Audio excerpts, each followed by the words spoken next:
жарасы бітпейді іштегі ғашықтық жарасы қазақтың данасы жасыл екен ағасы бар деме сенде бір адамның баласы бар деме сенде бір адамның баласы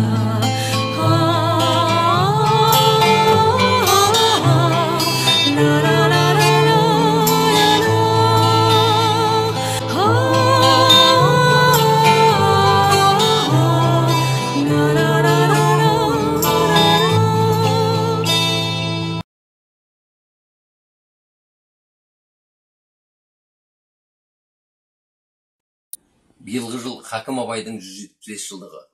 Бүкіл әлем назары Абай іліміне ауған. Біз де сол асыл маржанның бір түйірінен ғибрат алмақпыз. Мен Абай іліміндегі ерекше орын алатын жүрек туралы бір шығармасын оқып сіздердің назарларыңызға ұсынғым келеді. Жүрек теңіз, қызықтың бәрі асыл тас, сол қызықсыз өмірде жүрек қалмас. Жүректен қызу қызба кете қалса, өзге тәннен еш қызық іс табылмас. Достық, қастық, бар қызық жүрегісі, ар ұяттың бір ақыл күзетшісі, ар мен ұят сынбаса өзге қылық. Арын, алқын, бұл күннің мәртебесі. Қартаң тартқан адамнан от азаймақ, от азайса әр істің бәрі тайғақ. Шаруаң үшін көрінген ақыл айтып, жолың тайғақ, аяғың тартар маймақ. Ал Нұрсағым, сен қай шығармасын жұрт назарына ұсынасың? Хакім Абайдың 8 аяғы. Алыстан сермеп, жүректен тербеп, шымырлап бойға жайылған, қиуадан шауып, қисынын тауып, тағына жетіп қайырған. Толғауы 90 қызыл тіл, сөйлеймін десең өзің біл. Өткірдің жүзі, кестенің бізі, өрнегін сендей сала алмас. Білгенге маржан, білмеске арзан, надандар бақыра ала алмас. Қиналма бекер тілмен жақ, көңілсіз ойға олақ. Көңілсіз құлақ ойға олақ, әрі қарай айта бер. Басында мый жоқ, өзінде ой жоқ. Күлкішіл керде наданның. Көп айтса көнді, жұрт айтса болды. Әдеті надан адамның. Бойда қайрат, ойда көз, болмаған соң айтпа сөз. Ой бәрекелді. Ал Арафат балам, сіз бізге не ұсынасыз? Мен Ұлы Абайдың 31-ші қара сөзін оқып беремін. Ал жақсы, көрейік.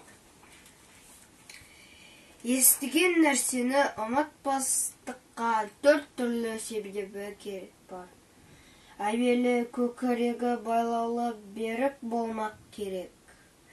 Екінші, сол нәрсені естігенде, я көргенде ғибраттану керек. Көңілденіп, тұшынып, ынтамен оғу керек. Үшінші, сол нәрсені ішінен бірнеше уақыт қайтарып ойланып көңілге бекіту керек. Төртінші, ой кеселді нәрселерден қашық болу керек. Егер кез болып қалса, салынбау керек. Ой кеселдері: уайымсыз, салғырттық, ойыншыл, күлкішілдік, я бір қайғыға салыну, я бір нәрсеге құмарлық пайда болу. Бұл 4 нәрсе күлді ақыл мен ғылымды тоздыратын нәрселер. Жақсы. Әрине, Абай Хакімнің өлеңдерін, ғақлия сөздерін, діни трактатын жатқа білетін үлкенді жаста бар. Біздің елімізде, өзге елдерде.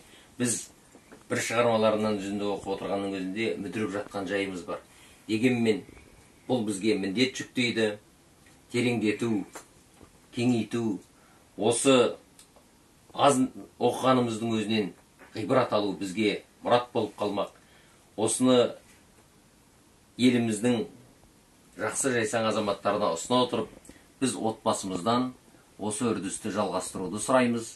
Мен балаларыма, жастарыма, студенттеріме осы істе сәттілік тілеймін. Берекелі іс бастап, несібелі кәсіп бастап, білім ғылымның тереңіне сүңгігендерін қалаймын.